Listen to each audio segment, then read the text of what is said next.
Hello guys, welcome to Arjun classes YouTube channel और arjuntheory.com website.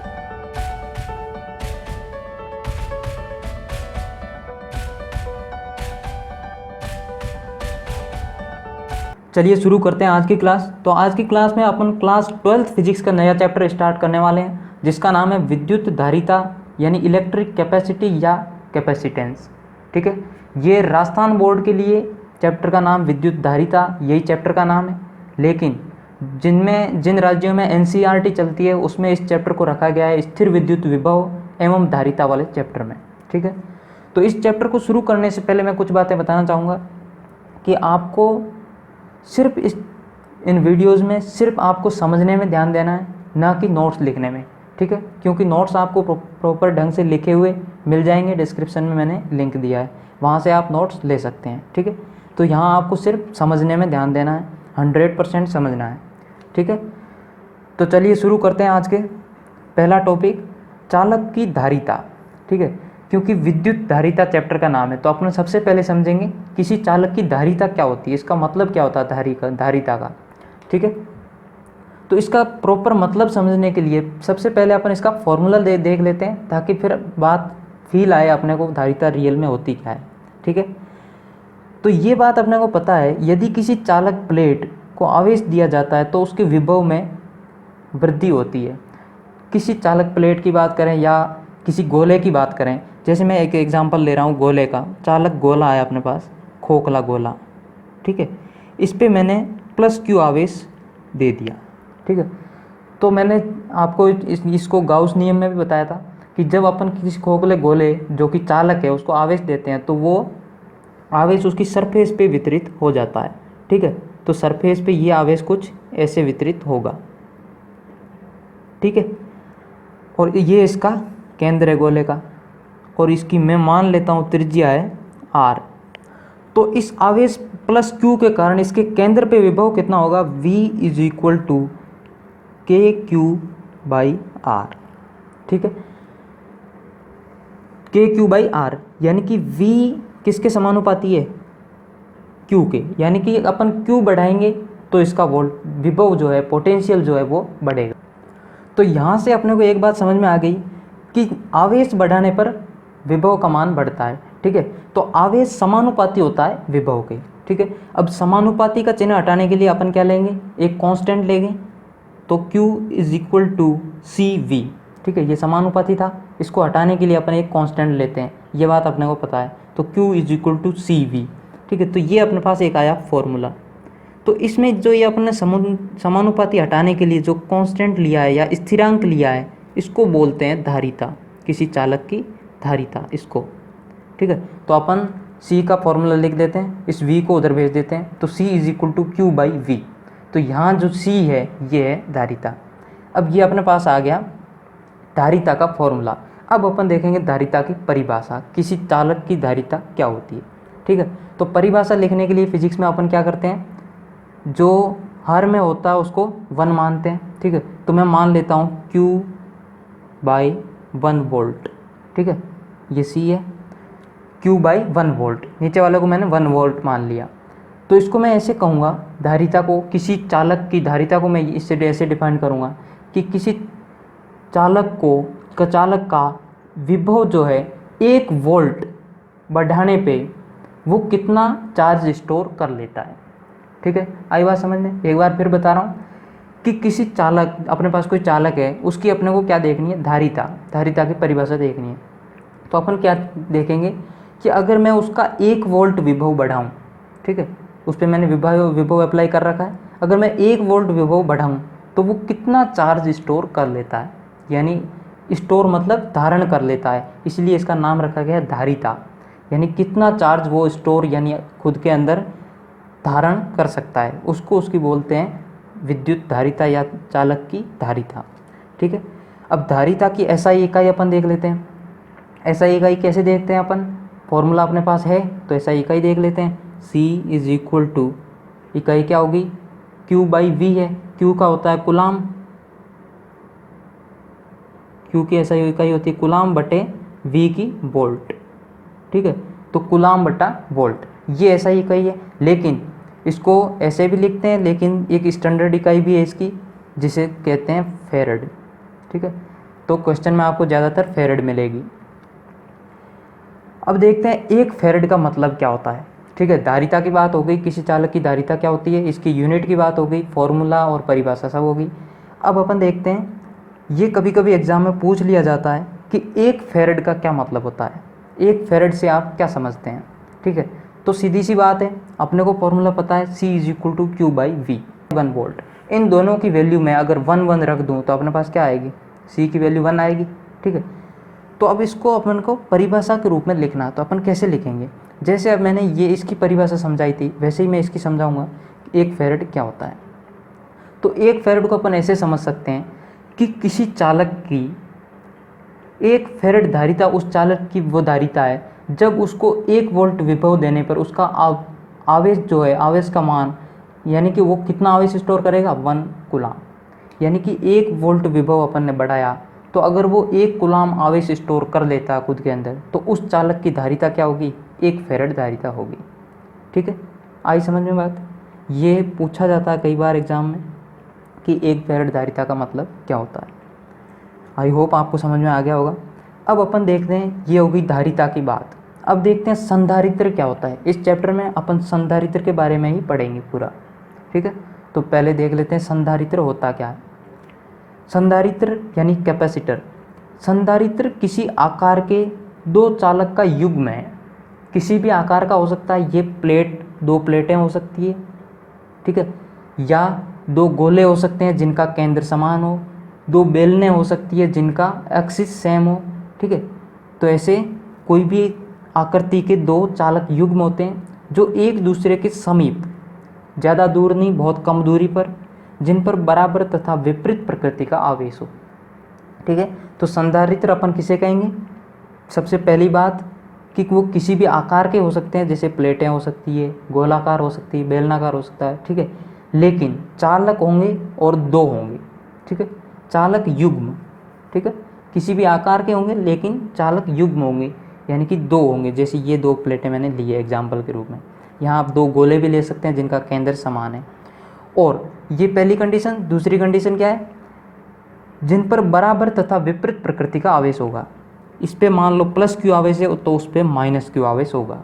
प्रकृति यानी कि चिन्ह उल्टे होंगे लेकिन परिमाण समान होगा। इस पे Q है तो इस पे भी Q होगा, लेकिन इस पे +Q होगा, इस पे -Q।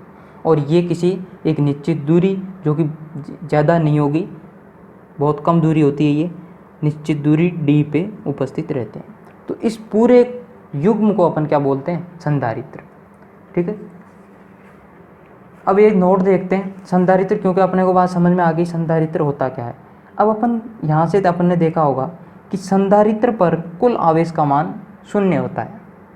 कारण क्या है, क्योंकि संधारित्र अपन किसको बोलते हैं, दोनों प्लेटों के युग्म को, यानी कि उन दोनों प्लेट हो सकती है, गोले जो भी, उनके युग्म को बोलते हैं संधारित्र। ठीक है, ना कि किसी एक प्लेट को। तो युग्म में अगर देखा जाए तो टोटल आवेश कितना है, इस पे +Q है, इसमें -Q, टोटल 0। ठीक है, तो इसका कहने का मतलब ये है कि संधारित्र पर कुल आवेश का मान 0 होता है, क्योंकि इसकी एक प्लेट पर +Q आवेश तथा दूसरी प्लेट पर -Q आवेश। ये अपन प्लेट की बात कर रहे हैं तो यहाँ मैं प्लेट शब्द यूज़ ले रहा हूँ। आप गोले की बात करेंगे तो गोला यूज़ लेंगे, और बेलन की बात करेंगे यानी सिलेंडर की तो सिलेंडर यूज़ लेंगे। ठीक है, अब कई बार ये क्वेश्चन किसी के दिमाग में आ सकता है कि जब संधारित्र को विभव दिया जाता है तो धारा क्यों नहीं बहती, आवेश क्यों स्टोर हो जाता है।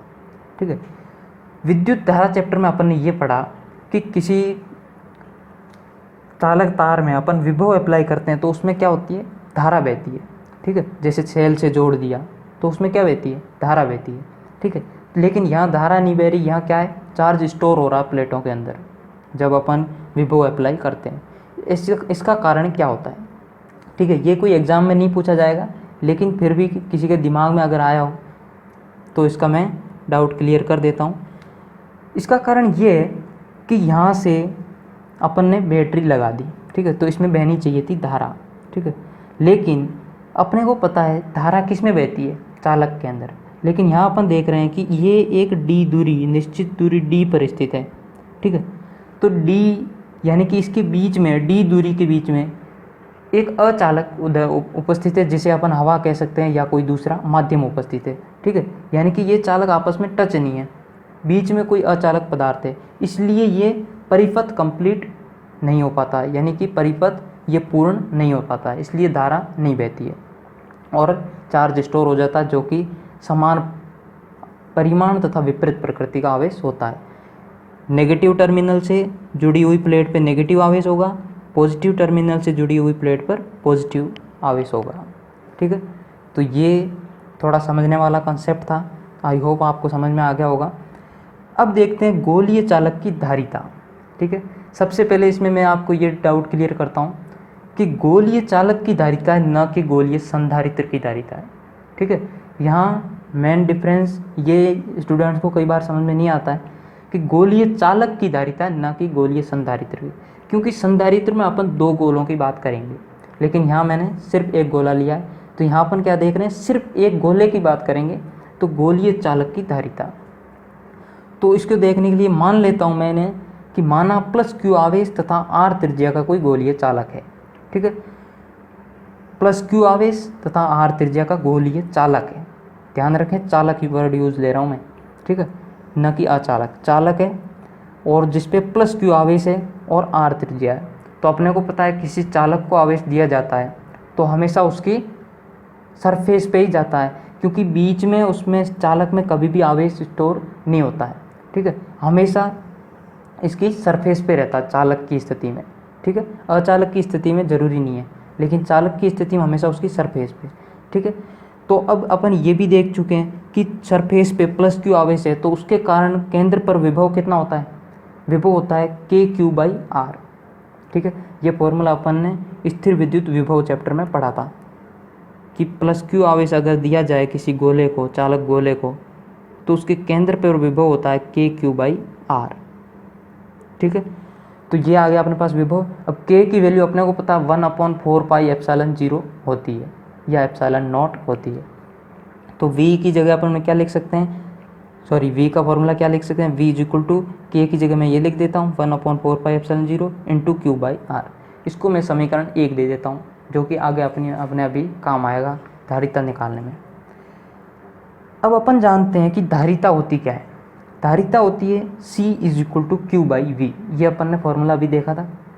अब यहाँ V की वैल्यू मैं अभी अपन ने जो निकाली वो रख देता हूँ, ये V की वैल्यू रख देता हूँ, तो C = Q/V की वैल्यू क्या थी 1/4πε0 Q/R, ठीक है। तो यहाँ Q से Q कट जाएगा, Q से Q कट जाएगा और ये 4πε0 और ये R ऊपर चल जाएंगे, तो यहाँ से C जो अपने पास आएगा यानी कि धारिता आएगी उस चालक गोले की, वो आएगी 4πε0 × R, ठीक है। ये इम्पोर्टेंट फॉर्मूला है, आप याद रख सकते हैं, ठीक है।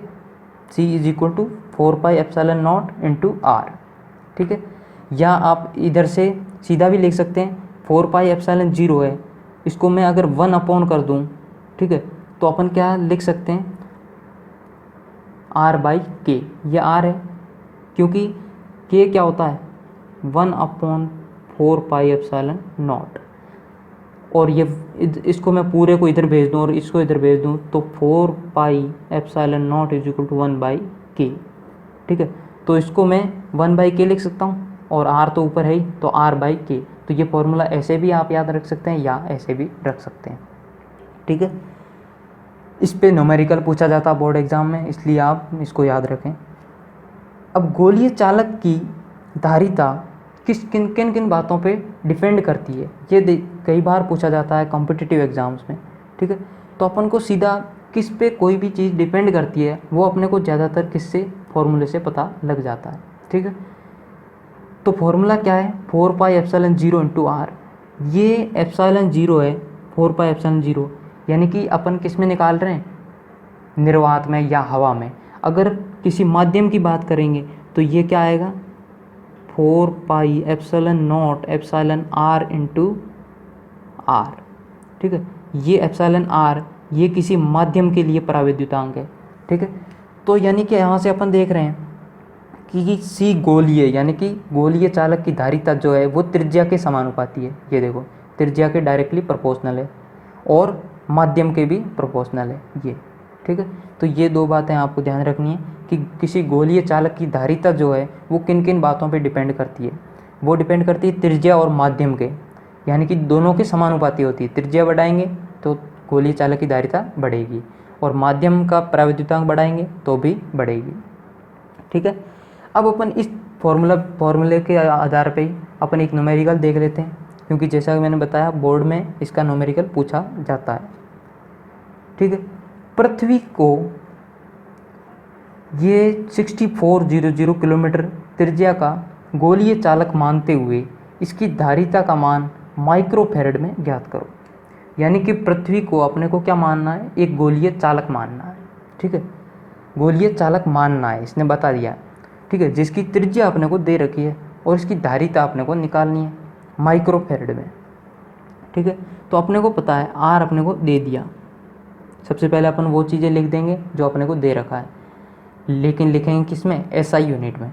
तो यहाँ अपने को आर क्या दे रखा है, 6400 किलोमीटर, लेकिन अपने को पता है दूरी का जो मात्रक होता है एसआई वो क्या होता है, मीटर, ठीक है, ना कि किलोमीटर। तो किलो का मतलब होता है 10⁻3, ठीक है।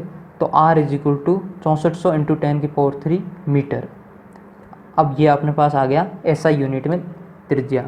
अपने को निकालना क्या है, C, यानी कि पृथ्वी की धारिता, ठीक है। तो धारिता का फॉर्मूला अपने को पता है C = R/K, C = R/K, ये अपन ने देखा। तो यहाँ R की वैल्यू भी है अपने पास, और K की वैल्यू अपन ने फर्स्ट चैप्टर में देखी थी, ठीक है, विद्युत आवेश एवं क्षेत्र वाले चैप्टर में, ठीक है, यानी कि कूलाम नियम में, ठीक है। तो R की वैल्यू ये रख दी जो यहाँ से अपन ने प्राप्त की, बटा K की वैल्यू 9 × 10⁹, ये अपने को पता है, ठीक है। तो यहाँ से C आ जाएगा ये 64/9 × 10⁻⁴, ठीक है, 10⁻⁴, क्योंकि ऊपर 2 ये है और 3 ये, 5 नीचे है 10⁹9, ऊपर जाएगा -9, ऊपर +5 है तो ये आ गया -4, ठीक है। तो इसमें मैंने भाग दे दिया तो ये आ गया 7.11 × 10⁻⁴ फैरड, ठीक है। अब -4 है, अपने को यह आंसर भी सही है, धारिता तो आ गई, लेकिन क्वेश्चन में कहा है माइक्रोफैरड में निकालना है। अब माइक्रोफैरड क्या होता है, माइक्रो का मतलब होता है 10⁻⁶, यानी कि अपने को यहाँ -4 है, यहाँ -6 बनाना है। तो -6 बनाने के लिए अपन क्या कर सकते हैं, इसको 11 को इधर ले आते हैं पॉइंट के इधर, तो इधर 10⁻² अपन लिख सकते हैं। तो 711 × 10⁻² × 10⁻⁴, तो टोटल कहते हैं जुड़ जाएगी, तो 10⁻⁶ फैरड। अब इस 10⁻⁶ को मैं क्या लिख सकता हूँ, माइक्रो, ठीक है। तो C = 711 माइक्रोफैरड, ये आ गई पृथ्वी की धारिता, ठीक है। आई होप आज का लेक्चर आपको समझ में आया होगा। अगर इस वीडियो को समझ में आया है पूरा तो लाइक ज़रूर करें, अपने दोस्तों के साथ शेयर करें, और इस चैनल को सब्सक्राइब करना ना भूलें, क्योंकि फिजिक्स, केमिस्ट्री और मैथ्स से रिलेटेड वीडियो जिसमें अपलोड होते रहते हैं, जिससे आप अपने कंसेप्ट बना सकते हैं, ठीक है। और ये अगर आपको इस चैप्टर के नोट्स चाहिए तो डिस्क्रिप्शन में लिंक दिया गया है। Thank you, thanks for watching.